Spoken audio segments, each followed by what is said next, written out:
It's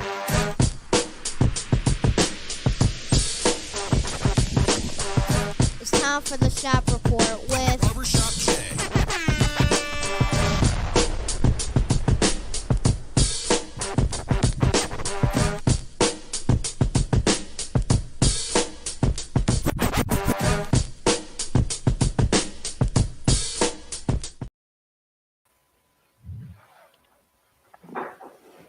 What up, sports fans? Welcome to the Shop Report. I'm Barbershop Jay. I'll be your host for the day. Here's what's happening. Of course, we want to remind you the Shop Report is brought to you by Rocket Digital Media. It's the one-stop shop for all your digital marketing needs. You can look them up on Facebook, RDM Detroit, 1D2E Detroit, or you can slide on over to the website, rocketdigital.net. That's ROCKIT digital.net. Make sure when you're there, you tell them to be it's Jason. And for my folk out there in TV land, if you want to leave your questions or comments during today's program, by all means, please do so. And we will throw it up on the screen. And y'all will know what's coming next. If you're one of them folks that wants to leave a question or comment that's indignant or ignorant in nature, it won't be seen on this screen. Matter of fact, here's what you'll get. And I'm going to hit the sound effect anywho. Oh, yeah. Double J, will you stop messing with the buttons? My gosh, Mrs. Alva already is she's ready, more readier than we are. Does that make any sense? Probably not. She said, make sure you press the button, Jay. Yeah, I'm pressing the button. I hope you all can hear me by now. Yeah. Can you? No, maybe not. I don't know. Who knows?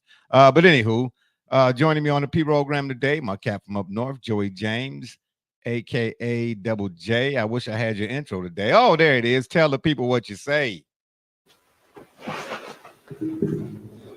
Oh, one more week until the return of Watson. So we know what's going to happen today. Taking the under. How's the weather for outside the window right now? Is it windy? It's a little. You know, I don't know what you call it. It's drizzle outside. It's a little chilly out there. It is. It is. I mean, I can't sit here and tell you that it ain't, but it's a little drizzle out there. But I mean, I don't think the weather got anything to do with whether or not if the Browns win or lose today. I mean, how many people think that the San Francisco 49ers is not going to be 6-0 after today? And that whole deal with Watson and his shoulder and whatnot. Listen, I keep trying to tell you and Brother Rich, but y'all refuse to listen to me. I've been around this team, man, for more than half my life, man. I'm 5,500 years old, okay? I was in the classroom with Abraham Lincoln, all right? I remember when he first got his beard. I'm just here to tell you, all right? And I've been following this team ever since then. And I'm here to tell you once again, I don't know what it is surrounding them, no matter whose name is on the door. I mean, we've had more name changes. I mean, some guy here in Cleveland has a quarterback graveyard. Okay. And he don't even take the stuff down for Halloween. He just leave it up all year long because they keep adding to it. It seemed like every other week. But I'm here again to say I'm not buying that whole business about his shoulder. You know, 1 minute against the Ravens, he was medically cleared to play, but then all of a sudden he's not cleared to play. Then you get a bye week. And then now after the back, he can't play because he can't push the ball off the shoulder and whatnot. I get the whole rotator cuff thing or whatnot. I've had rotator cuff issues playing basketball and whatnot. But here's the deal, man. Something is going on in Berea, and this always seems to be the case. The Browns are number one when it comes to headlines. They have been all my life. Number one. I try to warn you and Brother Rich that this could be possibly what could happen and might happen, and it's been happening all my life. But you all just refuse to understand or refuse to believe. That's fine with me. But here we're going to see. I'm trying to tell you right now. So are you suggesting that there's a coup or a mutiny or anarchy of some kind? No, what I'm suggesting is what I asked before the question is being asked nationally. Do we need to pull the tape? Do we? How long ago did I ask the question, was Stefanski on the hot seat? We were at the beginning of baseball season. Yeah, okay, well, fine. And now here we are. Let me tell you what's going on. I got a phone call from somebody in that organization. Okay. Now they're not at the top of the food chain, but they're still in the building. And they said, where there's fire, there's smoke. And this what's going on with the Browns is one of those things that make you go, meaning So they're not going to Deshaun, trade for Derrick Henry. heck no. Listen, I don't care who they did. Y'all not hearing me? I don't care who the Browns add to the roster. If you have a guy who does not utilize what he has, what did I say about a chef? Do I need to repeat that? A great chef can make a fantabulous meal out of, a good chef, excuse me, out of fantastic ingredients. A great chef, you give him the minimum and he'll make you the same. The meal will be like, voila, type of deal. Okay? Look, man, take it from me. It's the politics is what's going on down there, man. And it's always the case. Nobody likes Stefanski. Here's what's really okay. I know what they're saying on from the manifest standpoint, that which the eyes can see. Oh, it's a shoulder, blah, blah, blah. The latent, that which is behind the scenes, between the lines. Deshaun went to Stefanski and wanted to run things that Deshaun likes to run. Stefanski told him no, in so many words. You're gonna do it my way. How many a coordinator and coach have we seen get fired as a result of that? Then how many a coordinator and a coach have we seen in the Hall of Fame as a result? Like Bill Walsh. Go look up. I'm not familiar with you all. Go look up the story of Bill Walsh when he first got with Joe Montana. Oh, Joe Montana first came to the 49ers. Bill Walsh said, he said, I had an offensive philosophy and an offensive system in place until my scout took a look at Joe and then said, yeah, you might want to come see this guy yourself. He said, I went and took a look at Joe. He said, I threw my whole offensive scheme philosophy, I threw it all out the window. He said, and once we drafted him, he said, he and I sat down, Joe and I did, and we put together what is now most people are calling or called the West Coast offense. That was not Joe Walsh and Bill Walsh in the beginning. The West Coast offense was born as basically from a collaboration of he and Joe Montana sitting down saying, okay, what do you like? I like the bootleg left to Clark or the bootleg right. Did we not see that in that NFC championship game against the Dallas Cowboys? When Dwight Clark went up there and made Joe rolled out to his right. Okay. And if you go look at him at Notre Dame, the Golden Dome Globe, he did some of the same stuff. You can't do that, man. A good offensive coordinator or play caller or coach will tell he will take inventory, then come up with a plan. Right? I asked the question before, and I'll keep asking it in regards to Joe, never be seen before Stefanski. Like in Minnesota, what was he in Minnesota that made him such a hot commodity and folks should want him? You tell me. That two tight end set, that's archaic. It's archaic. So I don't know. But anyway, let's start the show. Today we got a little new wrinkle for you all, and our only item on the menu is Q&A. That's right, questions and answers. As I was putting together the topics for today's show, I said to myself, man, you know what? It's a little bit going on in the hoop world, a little bit going on in the baseball world, a little bit going on in the basketball world. Did I say hoop world already? Football world type of deal. And it's a few other things. And I wanted to throw in there. I said, we're just going to do a Q&A type of deal today. That's all we're going to do. So our only, again, item on the menu. We're going to try to get y'all out here early enough to watch some football. That is, we should have a few other people joining us today. And from the world of Facebook too, I saw a couple things posted that I thought were rather interesting. I decided to actually, bring them here to the P program, discuss them on the show, see what you all thought about it. Again, we should have a few more people coming here joining us shortly. But in the meantime, we're gonna get things rolling. Q&A. Our first question, I should say. How should the eras of NBA history be defined? I saw this on Facebook. And here's an example of the person who posed the question, gave this example. And I thought, that's pretty interesting. Oh, okay. Yeah. All right. There it is, Double J. Shout out to Double J for throwing it up on the screen right there. I actually was going to read it. So you taking a look at it, Double J. What do you think? Well, I was going to let you finish presenting it. It's only 30 seconds, so we could keep flipping it on there as needed. Oh, okay. You only put it up there for 30? Oh, it don't matter. Okay. Well, anyway, how the eras of NBA history should be defined as per this person who made the post. You can throw it back up there again. He said the 60s should be Russell and Wilt era, the 70s, Kareem and Dr. J era, the 80s, Magic and Bird era. Imagine that who got their own era. The 90s is Mike, the 2000s is Kobe and Duncan, and the 2010s is Curry and LeBron, and the 2020s here are to be determined. So, what do you think, Double J? Well, Did you add Shaq in there? Look, there's a level of there are tiers of disrespect. What do you mean, tiers of disrespect? I'm going to continue to throw it up here. I'm going to start right away in the 70s. Okay. There is no mention. How many years, and this may be kind of spitballing to you and really asking you to dig deep here.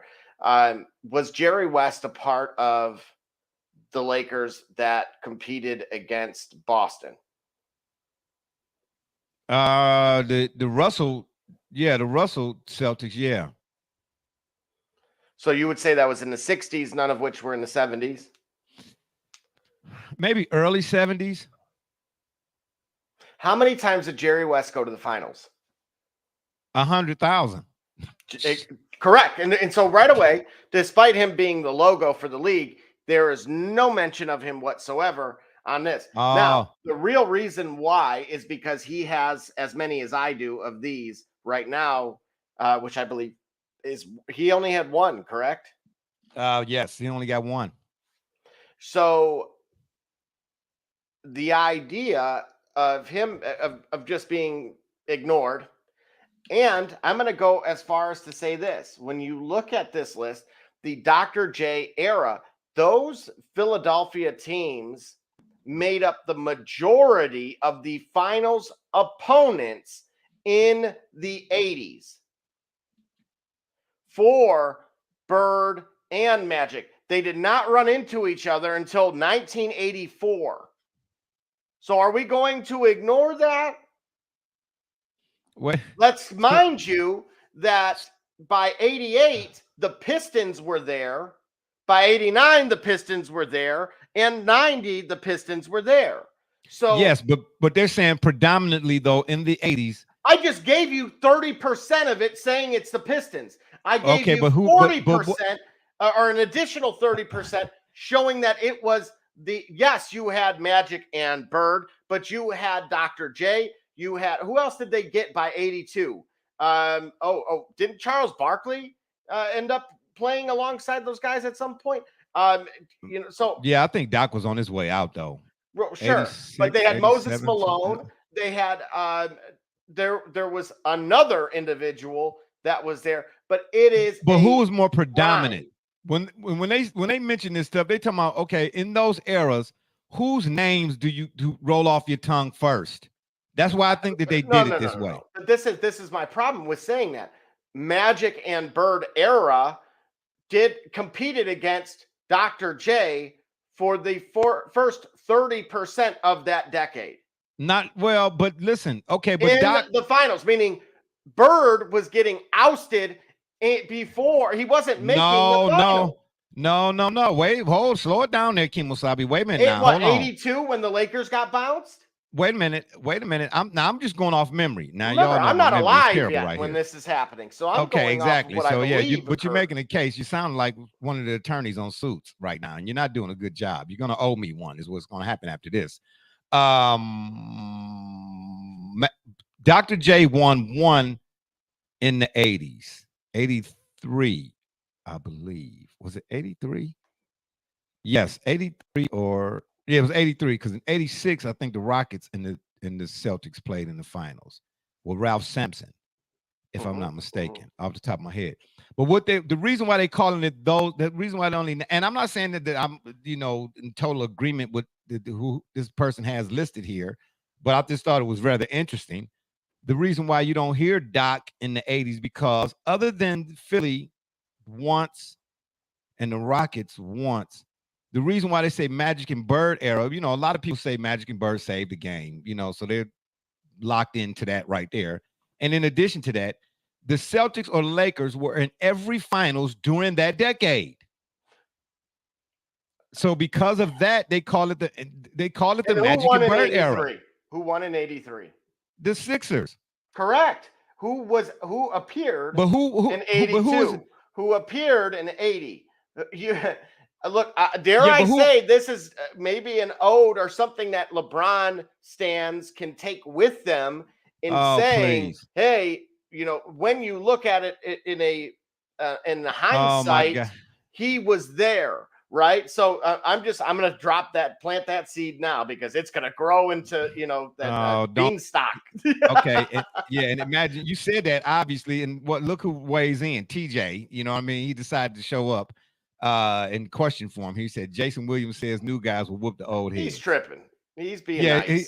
He's got a young son. He needs somebody of course. to give him a scholarship. And he's nice too. That kid was balling. He is. Yeah, he is. But anyway, he's Scotty T ripping is what he's doing. But when you say who appeared, again, you're giving credence to who appeared against those two players' teams more predominant.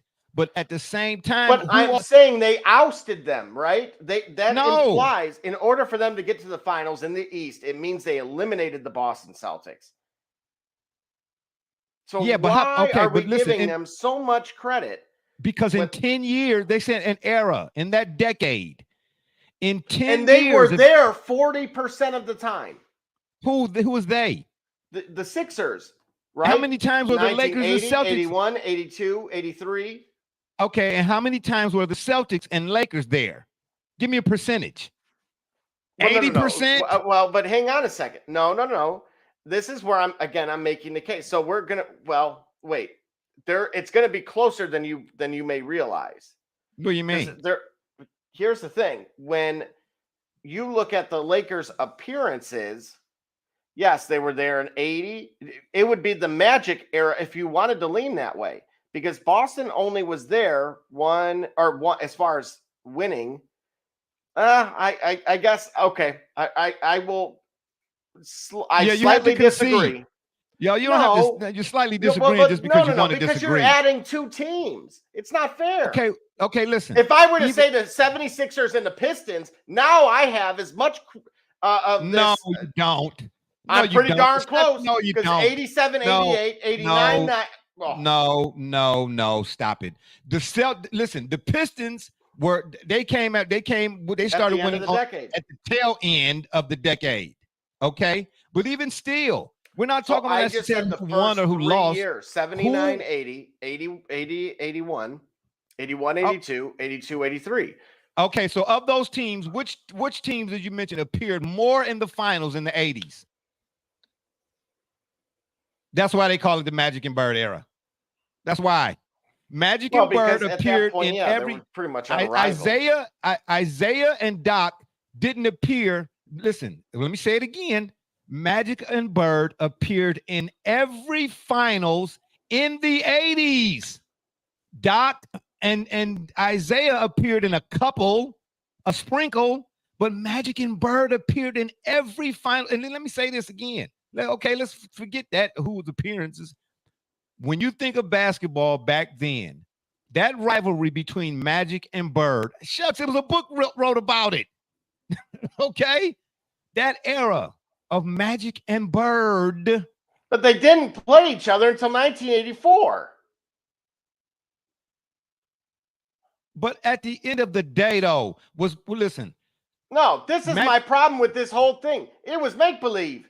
No, it was not. No, it was not. They played each other in 1984 and 1985, and then Boston played the Rockets in 86. But they're not giving them that. But they're not giving them that. And guess who arrived by 88? The Detroit Pistons.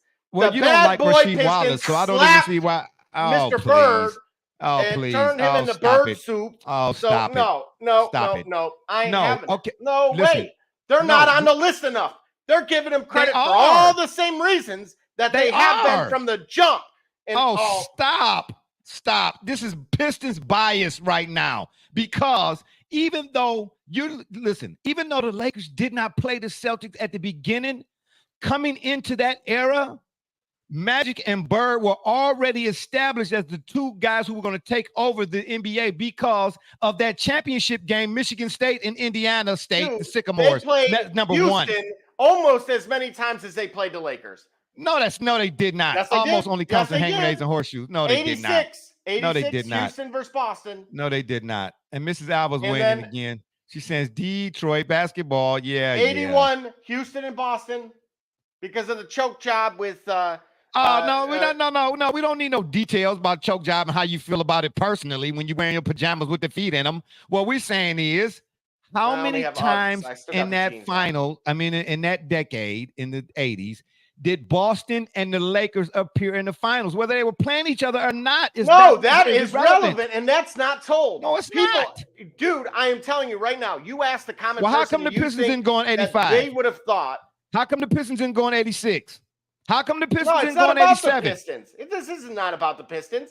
I'm giving credit to teams that were legendary that are not even being really mentioned, and that is a shame. In the 80s? Yes. Those okay. The Ralph Sampson, Houston Rockets. Oh, please. Ralph Sampson was not legendary. Oh, he was not. Ralph Sampson ain't legendary. And if he was legendary, it's because he was 7 foot tall. Man, Ralph Sampson didn't bring to basketball what Magic and Bird did. Wasn't nobody saying about Ralph Sampson saving the game of basketball. Okay, so what about the nobody even saying that about Doc, to tell you the truth, not at that point. Where did Moses Malone play? Where did Mo Cheeks play? Listen, hey, you talking about the Boston Strangler, Andrew Toney too. That Sixers team was a dog. But why didn't the Sixers play who played in the finals in 1980? The 76ers and the Lakers. And the Lakers. Who played in the finals in 81? Boston and Rockets. Who played in the finals in 82? Lakers and 76ers. See where I'm going with this? Already we mentioned the Lakers and the Celtics already. And then in 83, it was Philly again. So okay, but look at how many times from 80 to 83 I've said the 76ers. That was one of the best teams in history. No. And I could make the case right now that it was better than Larry Bird and Red Auerbach. Stop it. I see the Lucius flowing. The Lucius flowing. It's really flowing right now. Oh, my God. Listen, the Sixers were in it, but here's the thing. Can you mention they were in it as many times as those guys were? No, they were not. Both. No, they were not. It took them both in that point. Listen. When you mention the Sixers in the finals, how can you mention this? Can you mention any other team that was in the finals in the 80s without mentioning either the Celtics or the Lakers? The 76ers and the Rockets. No. Yep. Can you mention it? I'm talking as many at times. Other than however many teams you mentioned, other than the Sixers, the Celtics or Lakers, can you mention any team in the finals that didn't any game in the finals that did not have the Lakers or the Celtics along playing them other teams that you mentioned? So why? Hang on a second. So I'm saying to you, in the 80s, even when the Sixers was playing in the finals in the 80s, you had either the Lakers or the case for every LeBron fan right now. Oh, please. What does that do with him? This is going to backfire. I am telling you guys right now. Oh, my gosh. This is unbelievable. Because of his appearances, because you're crowning not just one, but two teams that because of their appearances, not the wins. No. I'm saying, don't twist. I'm saying because the Lakers and Celtics were in more finals in the 80s, and you had to win now too. That's an added factor as well. But they're calling it they're calling it the Magic and Bird era. We're talking about eras. Why are they calling it the Magic and Bird era? Because Magic and Bird appeared in more finals in every finals. Retire? What? When did Kareem retire? I don't know. In 2021, I guess. I don't know. He retired, I believe, after the 87 season, because in 89, or when did they play Mike? 91. That's when Wilt Chamberlain was back on the team in Vlade Divac. So let's be honest here. Why is Kareem Cap not being Like they just look. I'm sorry, I'm not with the Hollywood script here. This was Cap's team, and it will remain Cap's team throughout the majority of that decade. Okay, let's throw it back up he here. was robbed. Listen, they said in the by they David said in the Stern 70s himself. they gave Kareem the 70s.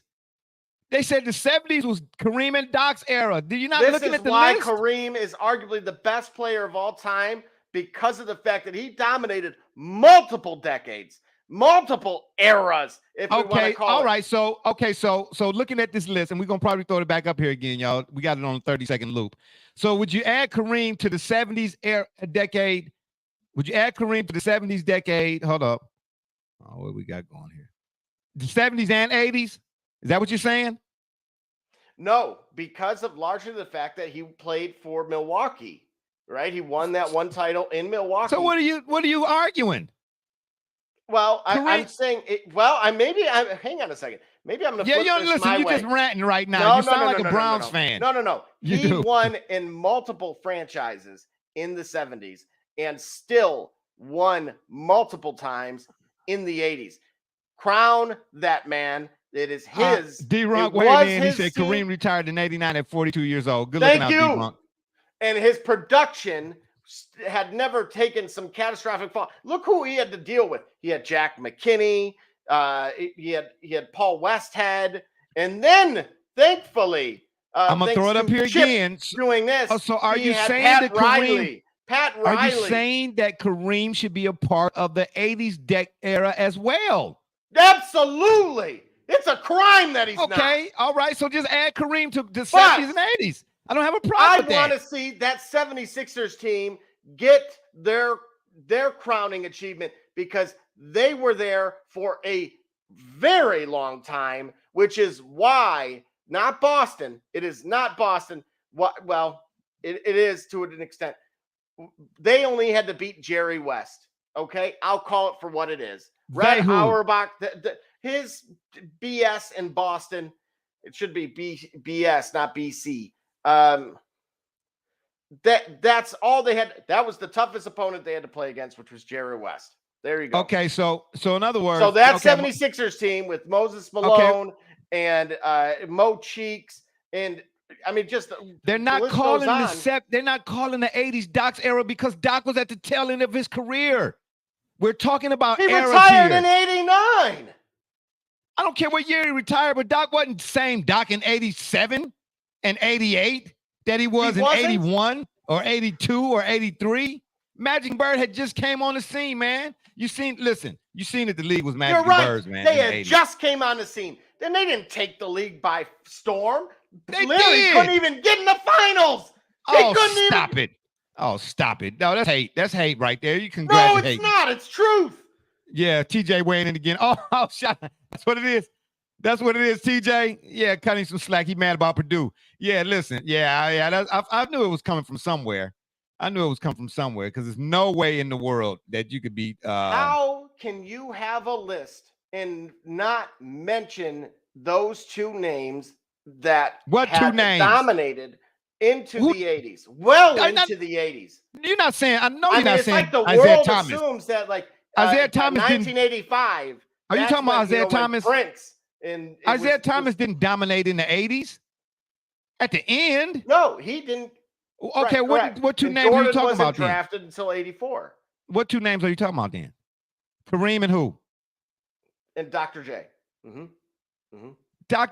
Oh my gosh, the 80s largely belonged to Magic and Bird more so at that time than it did Dr. J. Yes, it did. I just walked you through 1980. 1980. We'll start right there. 76ers. 82. 76ers. 83. 76ers. Okay. And now, and in those 3 years, who did the Sixers play? How many times you named the Sixers in 3 years? They played the Lakers in 2 of them 3 years. That's right. And you want to know who the leading scorer was? No, who cares? It was yeah. You don't want to hear it. It wasn't Magic Johnson. That's why. We know that. It was Cap. Okay, no Cap. You take Cap off that team, and the Lakers are trash. That's stop. yeah, the Lucia flowing. Anyway, let's keep things rolling because you done got out beside yourself today. Question number 2. Oh boy, should the Caleb Williamses of the world Stay in start school. opting for NIL instead of the NFL, and youth participation on the decline? What impact does that have on the league's future? It means they have to adapt, and isn't that lovely? Right? So why, as a college quarterback who just had an awful night in South Bend, would I leave? Yeah, well, If I you know why can look, why did hang he on. have that Matt awful night? Matt Why did he Leinart, have that awful night? because he played against a decent team. I don't know. No, It was cold out. no, please. This football. I'm so tired of hearing about that. The weather. Yeah, okay. Unless it's 500 degrees or minus 80, and the wind chill is minus 25, and the wind is blowing in southeast northwest at 300 miles an hour. I don't want to hear nothing about the conditions being, football, and that's what you played in football for, in the conditions. No, they play because Notre Dame's defensive scheme in that game was actually a pretty good one. I watched that game, to tell you the truth, and I watched the replay of it. They used a robber or a spy on Caleb Williams, and they mixed up their coverages on just about every possession. They Which is really why had you him. should stay in school. If you can't read the coverage, then you shouldn't be in the NFL. Yeah, they played a lot of zone. Not for long. Yeah, they play. What that got? What not for long? That's not the NIL. No, that's the NFL. Oh, we know that's that. why if you can't read defenses, Jamarcus Russell, you won't be there for very long. Well, Jamarcus Russell didn't want to read defenses. There's a difference between not being able to and not wanting to. Let's be more specific. Oh my gosh, this guy right here. So yeah, I'm going to say this: if you can make $3 million, and again, if you get hurt, you get a medical red shirt, right? You get to stay one more year and then prove it. So the previous notion, what survived for so long, is that I have to leave now because my stock is at an all-time high. If that statement is true in college, you are now being compensated for it as well. So there's absolutely no reason. Look, Matt Leinart, and that's why I was referring to him a moment ago, he had already graduated the December of that year. So in order to stay compliant, he took 2 classes, one of which was ballroom dancing. And so if you can fast forward to present day. Are you telling us that's what you're ready to do here? You ready to take up ballroom dancing? Well, I think, look, if you can move your hips on a dance floor, it will never let you down in life. So, wow. And so basically, I'm going to say this, that if you can get a kid to, I would be Van Wilder. I've said it on more than one occasion. I would stay there for as many years as they allowed, and I would get as much as I possibly could. Because if you look at the world that you're going to walk into, for, again, as many, that large percentage that are not going to make it in the league, or those that would only be there for maybe a maximum of 4 or 5 years, you can make just as much in that time frame, and then take that up the appropriate next steps. Worst case scenario, you have a great head start on life. Quite the opposite that many of their classmates, if you will, would otherwise not have, because they would be leaving with a mountain of debt. They're leaving with a mountain of cash. So take the money, stay in school. And, this gives you a little bit more of that Eli Manning syndrome, where you want to, hey, I don't want to play there. You've sucked forever. You just fired a coach. This is going to start holding teams accountable. Your little, I'm going to sound extreme here. That little auction process that they've had for so long is no more. And what do you mean? I could. You talking about the combine? Yeah, I'm tired. I'm tired of hey, you have to prove to us, prove to us. No, that this is a buyer-seller dance now, which is the way it should be. And you have to prove to them why I should even want to participate this particular year. Because what I have, where I'm currently at, is a very good situation, and that's leverage. And that is the part of this that has not existed for pretty much since its existence.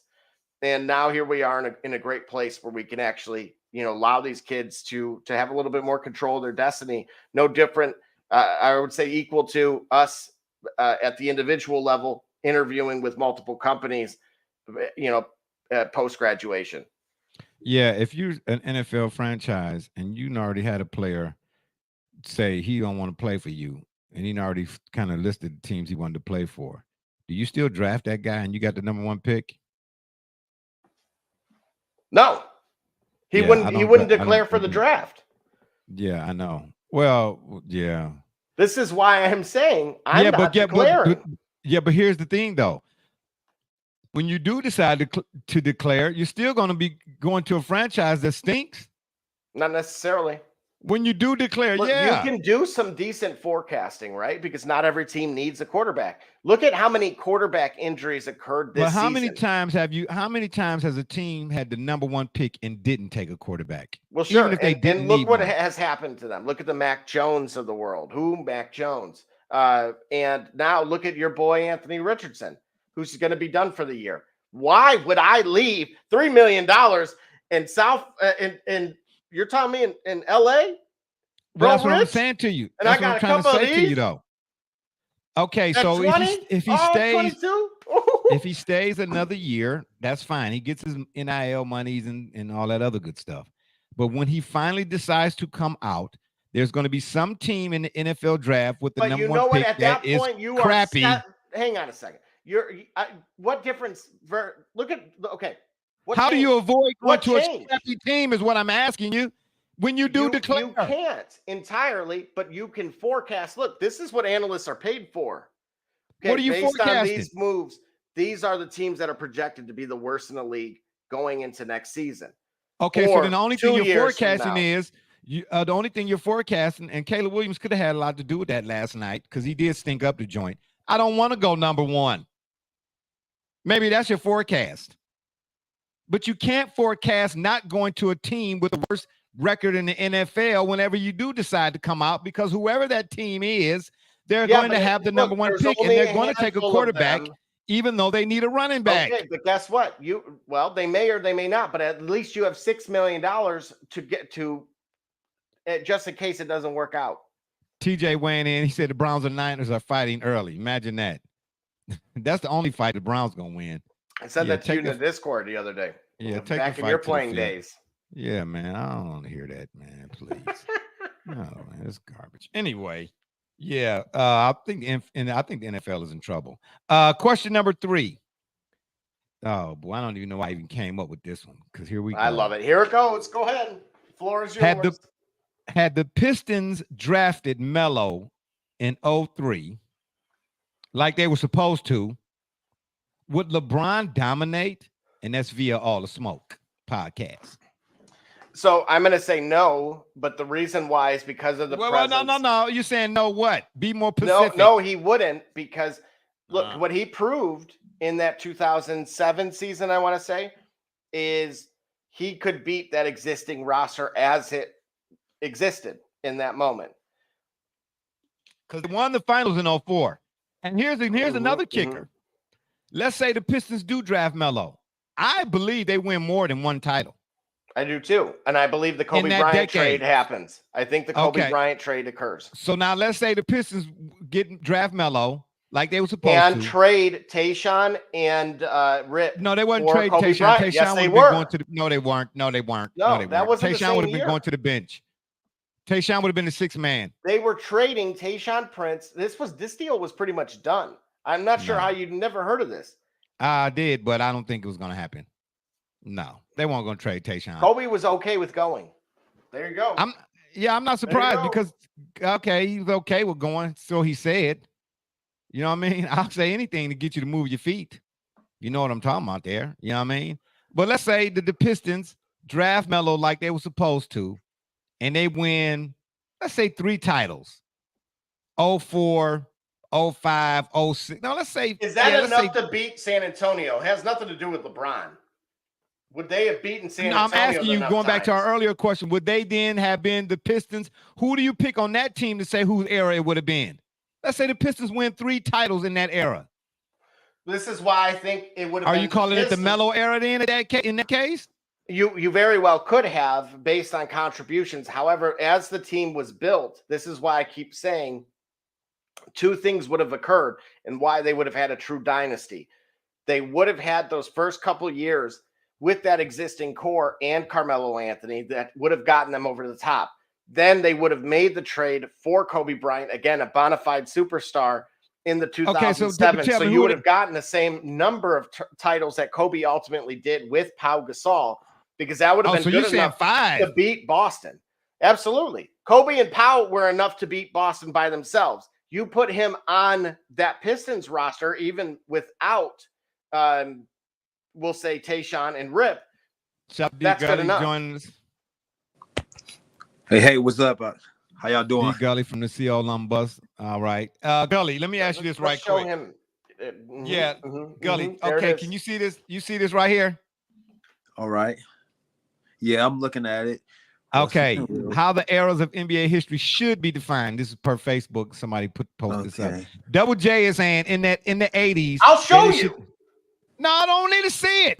No, he may need to be refreshed. Okay, hold on. Oh, nobody needs to be refreshed. Okay, Magic and Bird era in the 80s. Double J is saying Dr. J should have been listed as well as Magic and Bird in the 80s era. 30%. Almost 40%. Almost only counts in hang raids and horseshoes. 40% of what? NBA Finals. What do you mean? You saying that's how much he shot in the NBA Finals? No, sir. That's how many appearances. Dr. J had 40% of the finals appearances in the 80s. Here it is, right here. 80, Philadelphia. 82, Philadelphia. 83, Philly. These guys that so-called dominated only played each other 3 times. No, I'm sorry. It's not 3 times? It's not a. Listen. That's hogwash. Gully, here's what he's doing. Here's what he's doing. He keep mixing. He keep mixing it. He said these guys only appeared. Wait. They Keep didn't that. Hey, Double J, keep that thought, Barbershop. Keep this up for a moment, Double J. What you got on the screen? Okay. All right, go ahead, Barbershop. What was you saying? Double J keeps saying they didn't play each other. In that era, the reason why this person, and I'm in because who didn't play each other? He's talking about this because the Lakers and the Celtics didn't play each other or something like that. In that they all played the time. each other 3 times. Okay, but here's what I said to you. The reason why they call it the Bird and the Magic era is because either the Celtics or the Lakers, irrespective of having played each other, the Celtics or the Lakers they were in every finals in that decade. That's why they call it the Magic and Bird era. Lakers. And they played each other once. No mention of Kareem. No mention. Retires in 89. No mention. Well, I asked you, who would you add to this?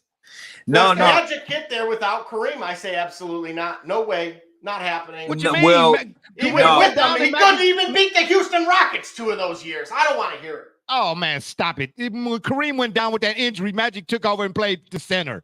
Yeah, but for that was I thought that's revisionist history, bro. Because I thought that was like a series. He did that for 1 game.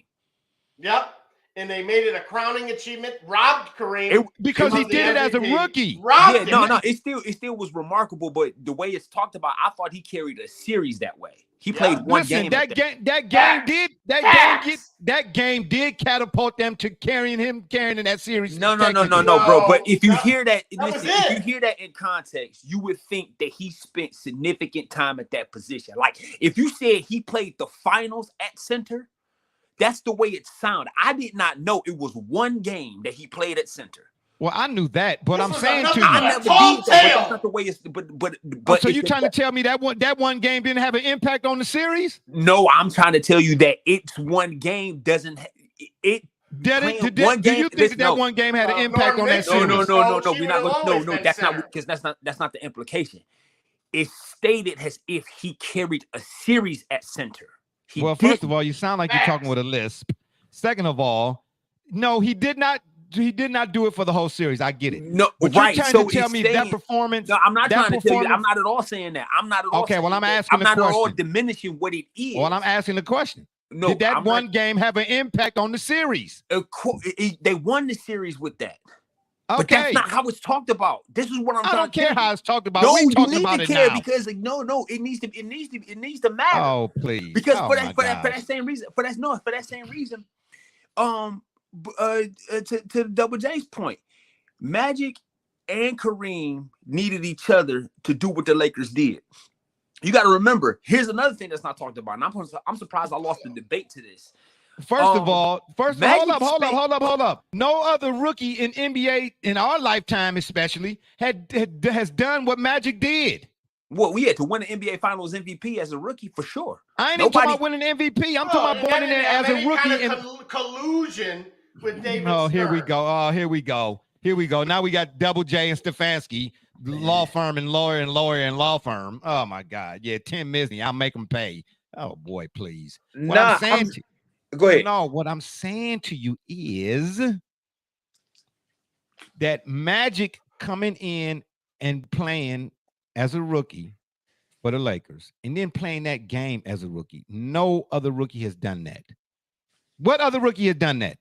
And I don't want to hear about 17 Hall of Famers and all that kind of stuff. No. First of all, I don't want to hear that. Team wasn't Let's not dismiss the fact. Look. Now of course TJ weighing in. Now he's a buddy. I know. Overrated. I know for sure that even in the era of positionless basketball, you're not gonna find times where a 6'3" point guard like Steph Curry will ever come in and play the 3 or the 4 or the 5. Magic Johnson was 6'9".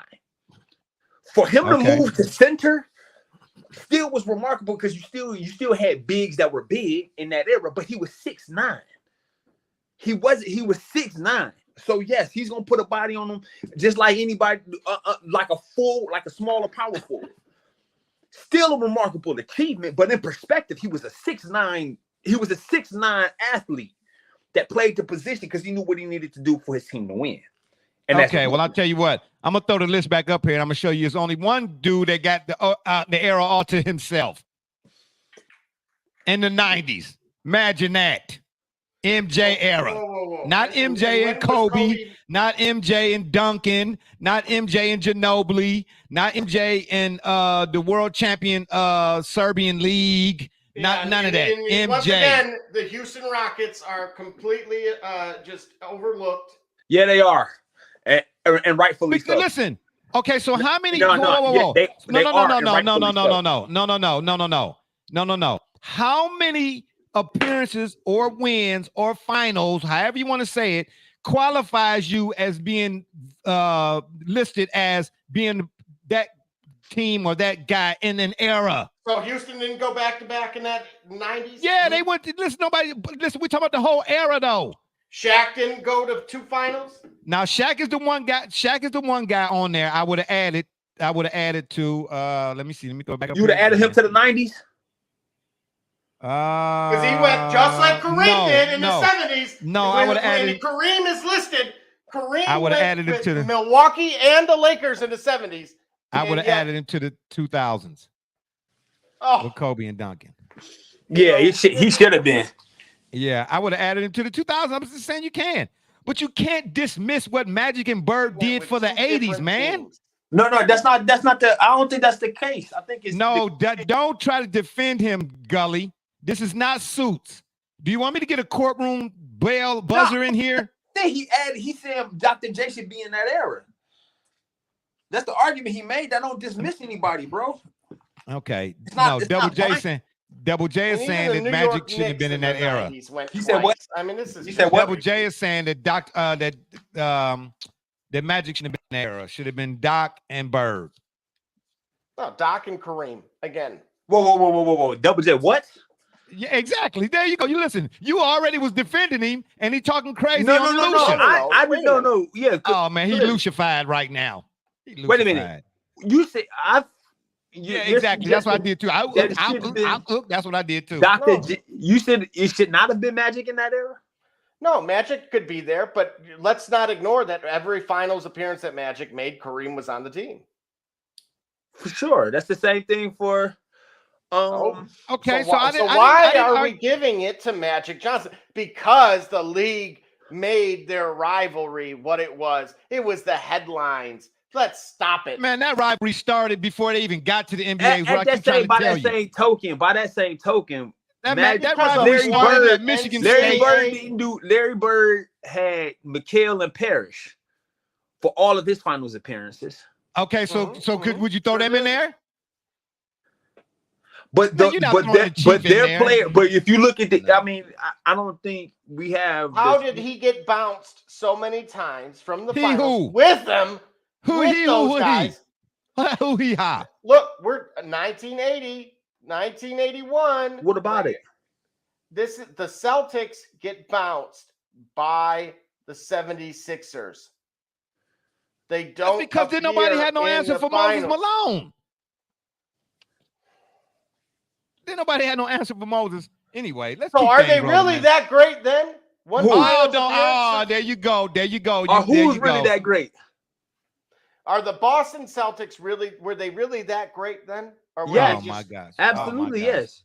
Absolutely. Oh my gosh. What are we doing? I just told you they couldn't even make the finals through 83, but one time.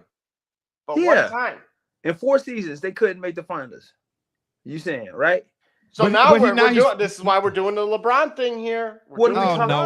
Flirting with the LeBron thing here. No, we're not. But you're questioning whether the Celtics were that great of a team. Are you asking that question? But we are doing so by diminishing the 76ers. That is my problem. No, we're not. No, we're not diminishing the 76ers. Yes, you are, because they were there through 83 3 times.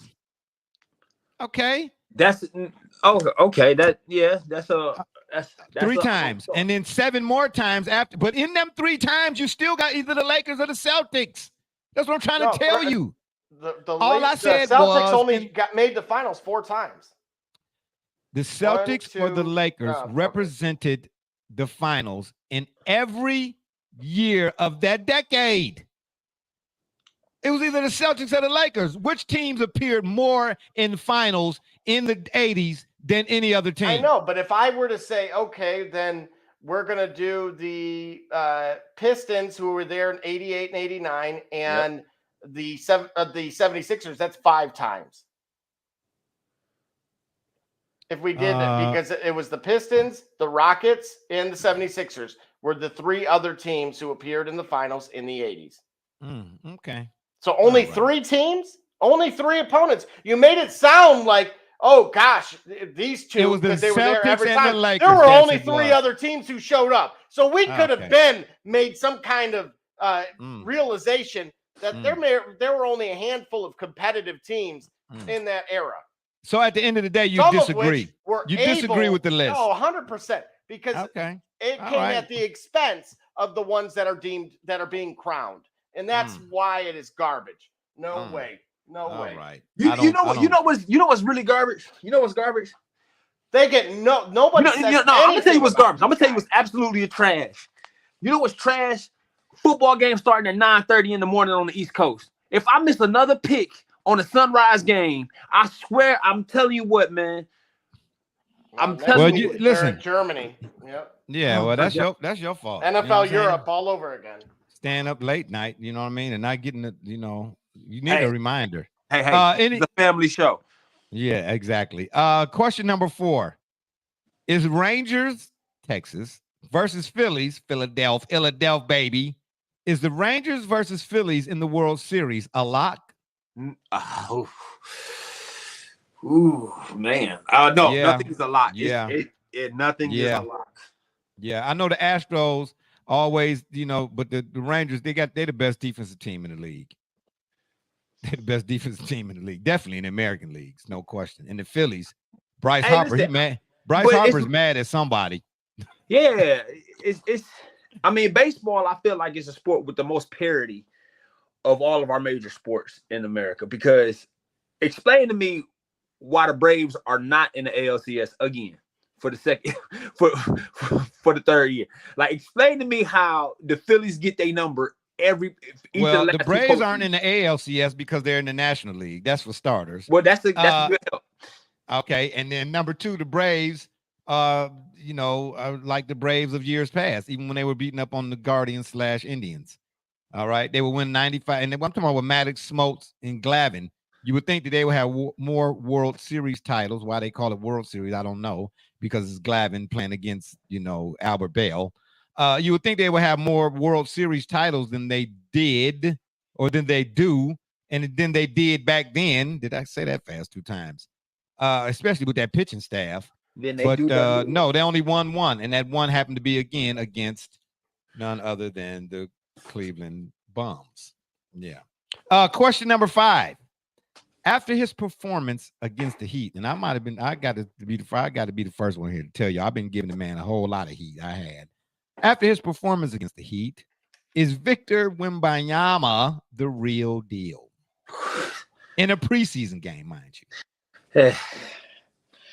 Man, we be so early. We just don't want. Listen, I can tell that Western civilization does not know about farming. Boy, oh boy. What happened? Because, man, we look for any little bit to be like, yo, this plant it's growing. It's gonna be the best.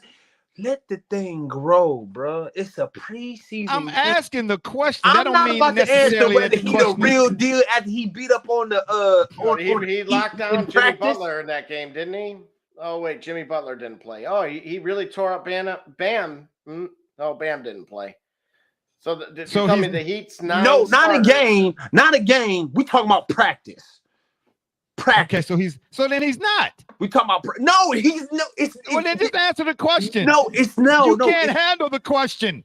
Oh no, the question don't need to be handled. Is he the real deal after seeing him in practice? So wait a minute. So what you're telling me is you all, Double J, yourself, and TJ, and Brother Rich, you all are going to start providing content for the P-Roll program? No, that's by all means. I'm answering your my question. Ice cream in peace. I'm answering your question. I'm just saying. You answer my question, but it sounds a little demonstrative. It's so early. What I'm saying is it's so early. It's way too early. It's way too. All right. Let me ask you a question. Who deserved to be ranked number 1 in the 2024 week 1 coaches poll for the AP for college? Does Georgia still need to be ranked number 1 next year in the postseason? Georgia's gonna always be ranked number 1 as long as they keep winning. Okay.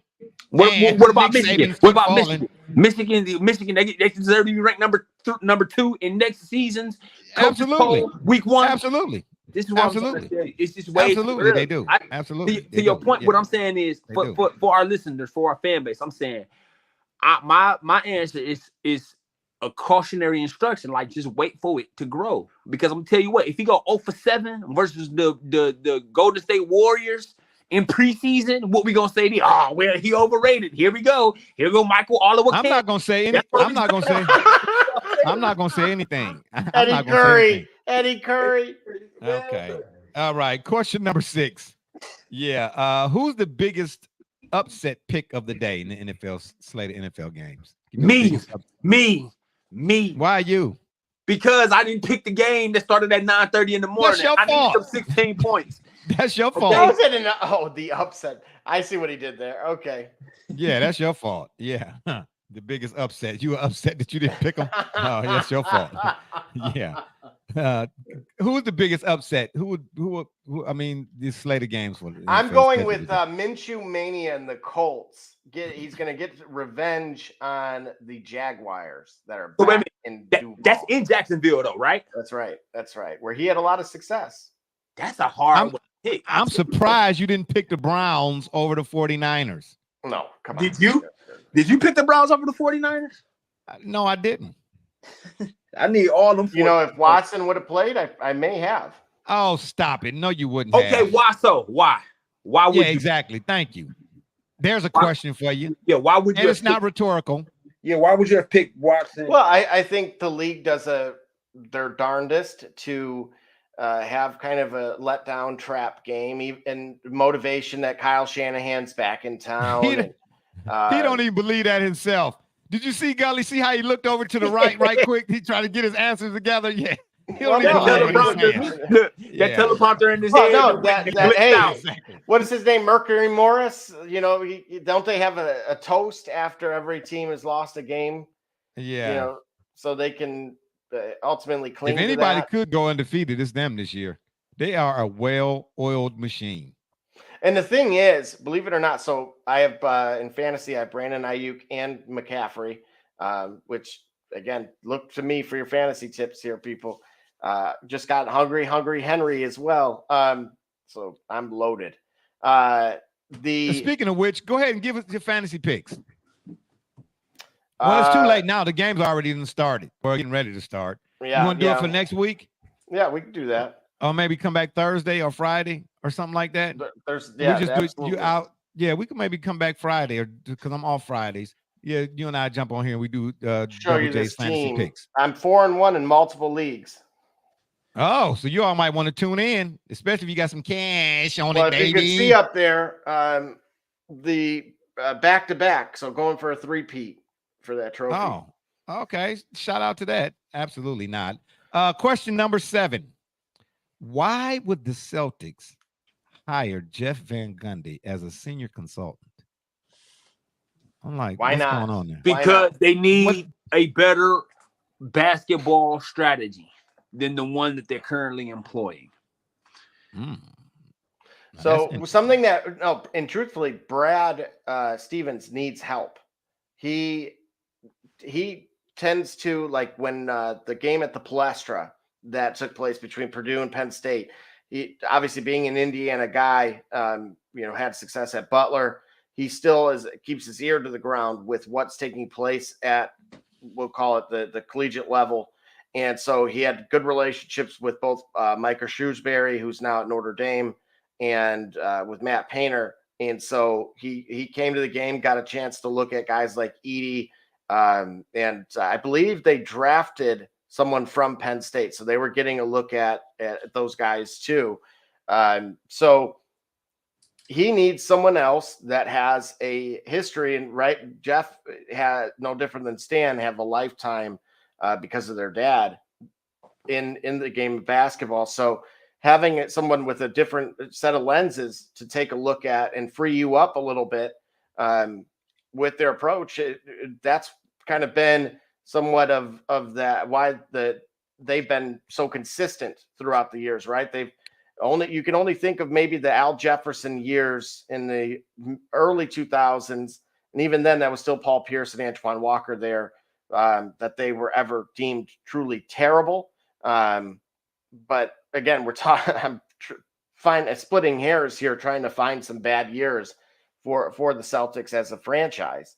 So they've done a very good job of bringing the right people in, letting them play to their strengths, and ultimately it's paid off for them. I mean, they continue to be the talk of the town with the moves that they made.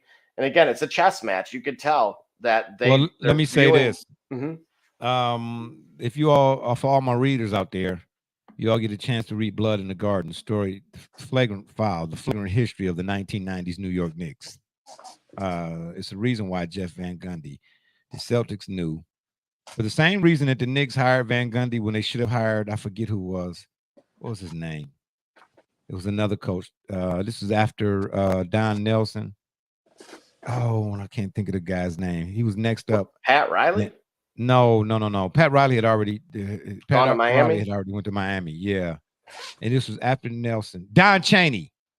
Don Chaney was in line for the Knicks job. The Temple Owls coach guy?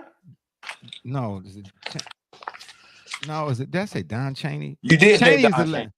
Lon Chaney would have been Don the actor. Don Dick Cheadle. Cheney, the VP for the United States. Don Chaney, Don Cheadle. You take your pick. Y'all know what I'm saying. Whoa. Hotel Rwanda. Yeah, Don Cheadle was the coach too? Yeah, basically. Man. Anyway, the reason why the Knicks selected Jeff Van Gundy at the time he was part of one of the greatest teams ever assembled, Ocean's 13. Yeah. Oh boy. They're more the Avengers. No, stop. Hey, who would you start at point guard? Iron Man, Captain America, or Ant-Man at your point? Who would you start at number 1? Is it seriously? Ant-Man. I think Ant-Man should run the 1. Ant-Man could go because he can go from 5'9" to 6'10". What are you saying? You know what I'm saying? You talk about making an adjustment. Oh, yeah. So that'd be the question. So Ant-Man is best for positionless basketball, is what you're saying? What I'm Probably, saying is, yeah, because I mean, he can play the 1 through 5. If Magic Johnson can do it, he can. Exactly. Oh, no.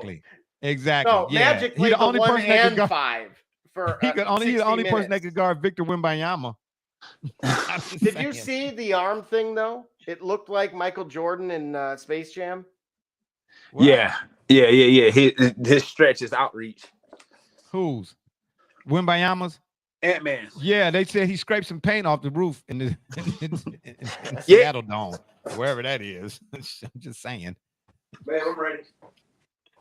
And question number 8, our last for the day, because we're gonna get out of here and watch some football. This early is what we get ready to do. The OKC ownership group that absconded with Seattle's NBA franchise 15 years ago is trying to convince voters to support funding a nearly $1 billion arena. One, it claims, is necessary to provide the revenue streams required to compete. Is there an irony here or no? And mind you, they just told you how they move. Yeah, and okay, mind you now, OKC Mayor David Holt says he's confident that the Thunder will be on the next thing smoking if the arena vote doesn't pass. So the Seattle group wait a minute, OKC group / whatever they're going they to can move back. They can move back. They can take them back to Seattle. Oh, that's interesting. Ooh. Well, hang on a second. I'm going to lead into that point right now and just remind you guys. Yeah, but would the NBA go for that? No, they are, because the NBA wants to add 6 more teams. So what? Yes. So whoa. So now that I didn't see anywhere. So you're trying to tell me theoretically there's going to be 36 teams in the NBA? Mm-hmm. 18 per conference. Or per 18 per conference. I can easily see D-Runk St. Louis being a potentially a suitor. They may venture back into Canada and Montreal, which is where the Pistons just played. I'm getting ready to say that in order to validate this whole world champion moniker, quote unquote, start adding some teams from across the world. Mexico City is an option. Don't do this with me again, man. I'm not doing anything. Mexico City was an option. Vegas is already building it as we speak. What about Serbia? For years. That's a little too far. Why? What do you mean? A little too. Just. Oh, please. Please. It wasn't too far for the Joker. What you talking about? But it's a one-way trip. What you mean it's a one-way trip? What you mean they're gonna get whoa? What are you gonna get arrested? This ain't Britton Griner. What you talking about here? What are you doing? Listen, the idea that a team could leave, they're going over there and they're not coming back. Come back. That's all I'm saying here. Oh my gosh. Unbelievable. And then you said grinder. Like, where's yellow this going, ball? Bro? Right. Where's this? I said Griner. No, you didn't. Roll the tape back. This is taking Griner. This is taking a dangerous turn. I did not say that. Oh my God. This dude. You need to get off at the exit, bro, and turn back around. This is what you do. U-turn, Michigan U-turn. Yep. This is what you're doing. Roundabout, something. Right. Oh man, please. Exit and make a left. And then get right back on the free. Well, I'll tell you what. Whatever you thought I said, you didn't need to repeat it. If nobody else caught it. If I did say it, which I didn't. Oh, right. You heard it too, Double J. I'm not tripping, right? Yeah. Okay. Yeah. Well, of course he tripping. He drinking Lucia all throughout the program today. Oh man. Man, please, come on, he ain't tripping. No, back to your question though. But to your question, yeah, the Seattle Seattle, listen to me, Freudian slip. The ownership of the team has shown. See, look, Miss Alva said, "Oh my gosh, Jay." She saw it. She heard it. Yeah. You the only one that didn't. Yeah, well. Hey, my mind like the transmission on the 68 Buick. It's been sitting in the garage too long. Y'all know the rest. Go ahead. What was you gonna finish this saying? Yeah, I'll finish this and then I have to run for the day. Yeah, we getting ready to get out of here anyway. Yeah, but no, go ahead. They've shown the potential to move that team back and to relocate. It's happened in other leagues. Remember the Oakland Raiders were LA and then we're Oakland again. So it can definitely happen.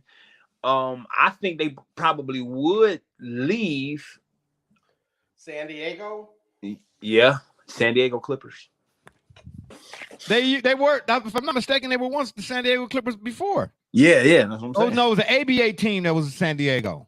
No, the Clippers that are were in San Diego. Yeah, the LA Clippers that we have now were the same. That's the same Clippers franchise. Okay, got you. Interesting. And they took Norm Nixon. Yep. What is it with you and Norm Nixon? Because he's married to what's her face? The singer, actress. No, Norm Nixon is married to oh, Gully dropped out. Norm Nixon is married to who? Dag nabbit. Nah, I can't even think of it. See what I'm saying? This is what I mean by memory lapse. Hey, but I got one more. Debbie I got Allen. Debbie Allen. Debbie Allen. Whoo, how could I forget that, man? Yeah, my memory really terrible. Mrs. Alva, you got some pills over there I might be able to take, get this thing, jog this memory, some ginkgo bilobas maybe. I got a bonus one here, actually. We're going to go back to the eras list, okay? Oh, here we go. We're going to go back to the eras list right quick, and then we're going to throw in this as a tidbit, because what something Gully just said made me think of this here. Okay, now that you see at the bottom here, in the 20s, this person is listed as they're saying to be determined, right? Okay, all right. Okay, so let me add 2 names. To be determined. Will this be the Chet, first step Chet, and Wemby era? You really think they're... Hang on a second. And this is why we have to continue to look at this darn list, because we have to summarize. We have to draw consistency here. Okay? And that's where I should pull up the other one. Did these teams, which could be possible, look, Michael showed up in 6 finals? Yeah. How many did Curry and LeBron make up in the 2010s? I don't know, but that's why they say in the 2010s is Curry and LeBron era. And so the 20. So we're gonna say no. In order for it to be them, they would have to appear. Which, keep in mind, it's 23 already, so they're already behind the 8 ball in the sense of, because Magic and Bird were in the league in 80, so they're 3 years too late. I don't think. What I'm saying is, I don't even. It could be the Tatum and no. Well, Giannis, wait a minute. Okay, wait a minute there. I'm just saying in terms of the profile, how if the NBA has its way, Chet Holmgren and Mbayama are going to be the faces of the league going forward for the next. Better yet, who wins the MVP then for Rookie of the Year? Because with the rule, who was that? That was Chet is still in the running. No, it was your boy. Yeah, your boy, Bum Simmons. Yeah, that's who it was. Yeah, Bummy Simmons. Complainer. Yeah, Bummy Simmons. Yeah, you really don't want to go down that road. It's rocky, like the ice cream, baby. Yeah. Okay, let me get that down for a minute, Mark. Yeah, right. Yeah, 113, baby. You really don't want to go down that road. Ain't that something? Yeah. So that's why I'm asking, because again, we're basically anyway. Going Ben Simmons was in the league for 6 years and won Rookie of the Year in his 7th. Anyway, could be Chet and could be first step Chet and Wemby. Do you think Oklahoma City goes to the finals this year? No, I don't think nobody in the West has anything to deal with Joker, man. He's just different in that middle. So is it Joker's era? Is he going to remain the Denver Nuggets going to remain relevant for the remainder of the decade? Yes. This is why I'm leaning towards Boston and or Milwaukee if they keep Giannis, or Giannis does what. Yeah, but I would see it as a Giannis more so than I would Tatum or Brown. Jason Tatum is but you don't know which Tatum is. He had too many moments where he done ran his mouth and didn't back it up. Nobody's going to consider him. He's a talented guy, but okay. So here we go. In 2020, it was the Lakers and the Heat bubble. 21, Phoenix and Milwaukee. 22, Boston and Golden State. 23, Denver and Miami. So are we leaning towards Jimmy Butler at all? Heck no. Oh, but Heck based on no. the 4 years, he's been there twice. Heck no. Heck no. Heck no, man.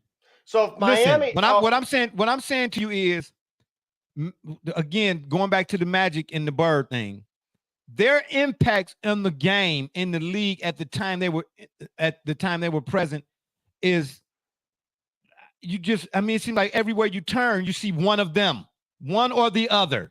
They had an impact in the league. Like now, when you say Giannis, I would throw Giannis in there. I would have to. That's an ingredient. Made one finals. But Giannis is one of them players in the league right now that just, you see why he didn't make more. He got hurt in that one. Well, the Kevin Durant toe thing is a deal too. Because could you say Kevin Durant too, though? Well, that would have been the last decade, right? But I don't know. Because who in the NBA, other than Giannis right now, who in the NBA is and I'm just going to say this just for the sake of argument. Like, if I had to pick a player, like who's the most marketable player in the NBA right now? Who was more marketable in NBA besides Bird or Magic during that time? Even though they had other pieces around them that were, Kareem was that dude, Moses was that dude, Dr. J was that dude still. But who was more marketable? Who was that? Listen, they wasn't selling Converse shoes because of Doc.